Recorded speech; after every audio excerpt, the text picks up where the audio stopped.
Hey guys, so today Travis and I are going to be talking about our opinions and what we've felt so far about living on the boat. The things that we like, the things that we don't like. This is just how we would explain it simply to those who are curious about what it's been like living on the boat.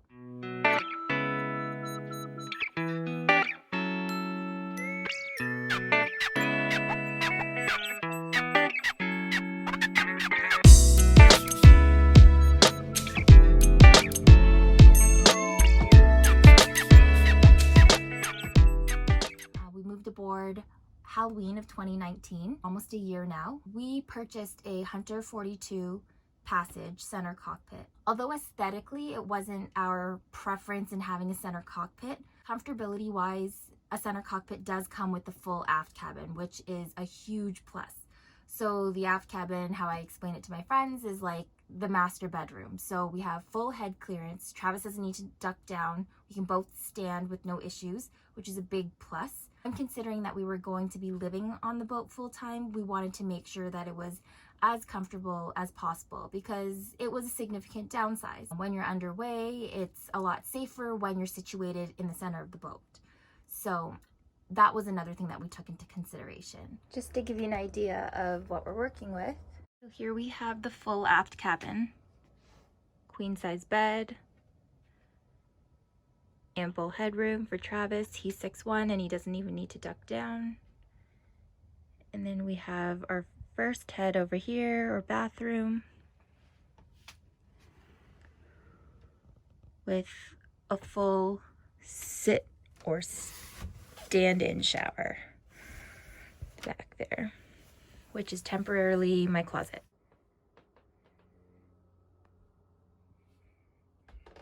We have our kitchen, 3 burners that run on propane, and an oven that needs cleaning. We have our freezer on the left, our fridge on the right, which opens from both the top and the front, which is amazing. And here we have a second head. And then we have the V-berth, which we use as a spare. My friends are from the city, live downtown, or just grew up in the suburbs, not near water. So the first thing that they always ask me is, how do you live on a sailboat? Like, where do you sleep? Where do you use the bathroom? And it's like a totally different lifestyle for them. I describe it as getting rid of all the unused space in your condo. All the space you walk by, you don't use, just get rid of it. And then that's sort of what you're living on. It's just getting used to living in such a small place together. 2 people can't cook in the kitchen. Well, it's either one or the other. But eventually you guys learn, you learn how you move around, and you kind of work around how you move. This is a really good headroom boat. I'm 6'1". Some of the doors are like probably 5'8", so you get used to kind of like ducking down. I'm okay. She just walks right through, no problem. I have not hit my head this many times or gotten so many bruises from living on the boat. Because you're in such tight quarters, I'm hitting a shelf, I'm hitting the side of the stairs, I'm hitting like a piece of fiberglass on the wall that curves down funny, hitting my head on the pole. Yeah, you'll stub your toes a lot.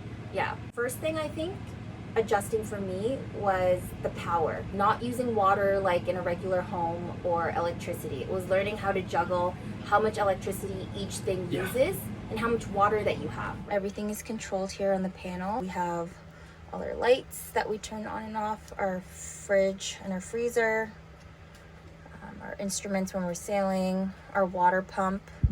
We turn off the shower pumps and the electric heads because we don't use the bathrooms. Oh, so with the power consumption, learning how to use that was kind of tricky because we didn't know how much power, we didn't understand amps, wattages, or voltages. We didn't. I still kind of don't. I just know the numbers.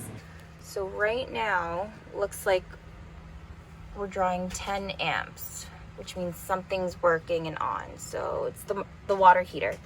So the water heater heats up our water tanks intermittently and then stores it. And then once we've depleted whatever has been heated, then it'll turn on. So we're always mindful of how much power we're I drawing? found that my daily routine has been pretty much the same. Ever since COVID, I've been working from home, so I use the nav station as my little home office. We have Wi-Fi set up, we have the lines all running. I'm really happy we have a Centrovac. Central vac. It's been the best thing ever. There is so much dust. Like, I feel like every 2 days I have to dust because there's a fresh layer of gross on the boat because you're exposed to the elements so much. We constantly have the windows open. Where you find spiders. Disgusting. Spiders are everywhere. The dusting is like, there's so much dust, it's insane. It's one hose, it reaches the entire boat outside in the cockpit, and it's hidden away.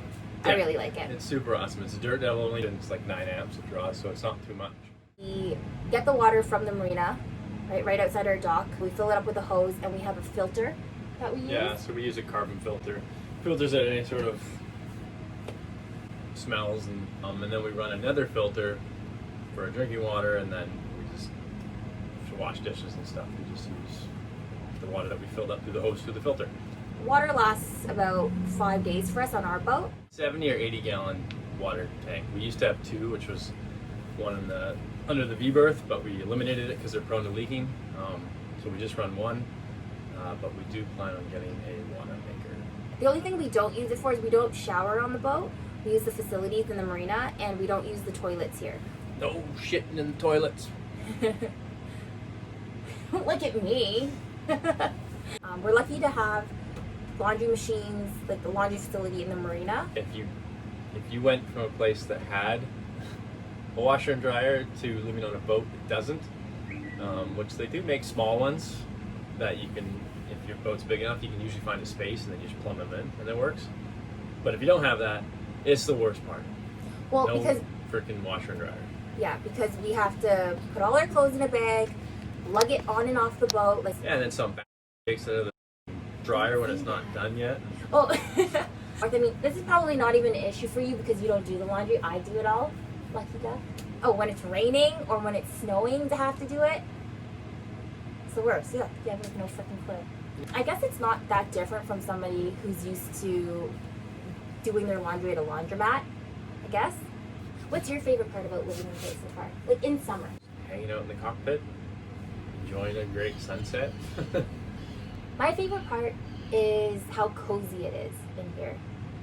Very cozy on a boat. No, best part is that you're always with nature, in my opinion.